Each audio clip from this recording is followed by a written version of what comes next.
À la découverte d'Alger, le titre de la 4e édition du guide de la capitale, tiré à 50 000 exemplaires et distribué gratuitement. Ce guide dispose d'informations utiles à la fois pour les Algérois et les étrangers. Une version qui revêt cette année un cachet particulier. Kamel Suik, reportage. Sana, je rends un rendez-vous, la SRL GTT. Donc voilà, j'ai eu sa carte, si vous pouvez les rappeler, confirmer les coordonnées, voir si tout est en ordre. Oui, bonjour. Ce sont là les étapes qui font chaque année le guide d'Alger, des milliers d'adresses et de numéros de téléphone à collecter et actualiser par ces jeunes qui n'ont Dieu que pour leur ville.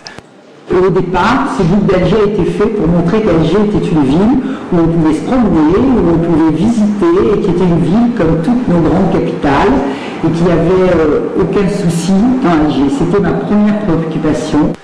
Paris gagné car après une première tentative il y a 4 ans, l'équipe de Dominique arrive à mettre sur pied un vrai guide en 2010.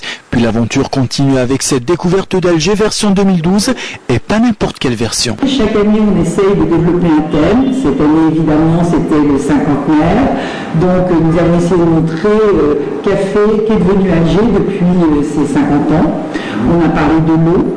On a parlé du musée d'art moderne qui s'est ouvert et en fait de tout ce qui a pu se passer et qui fait qu'aujourd'hui Alger a de nombreux endroits où on peut aller se promener et visiter. Tiré à 50 000 exemplaires, ce guide est offert gratuitement dans les lieux publics.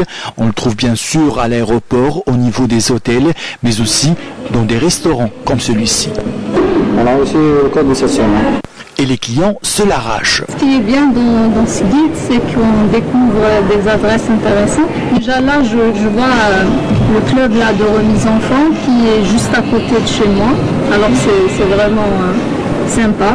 Et Petit Sam a déniché cette information dans la partie où sortir et se détendre. Les gourmands ont le droit à la rubrique où manger. Quant aux étrangers, ils ont l'embarras du choix entre où dormir et comment se déplacer à Alger. Pour y voir clair et avoir des informations pratiques sur la capitale, vous pouvez toujours demander votre guide gratuit ou sinon le consulter en version web.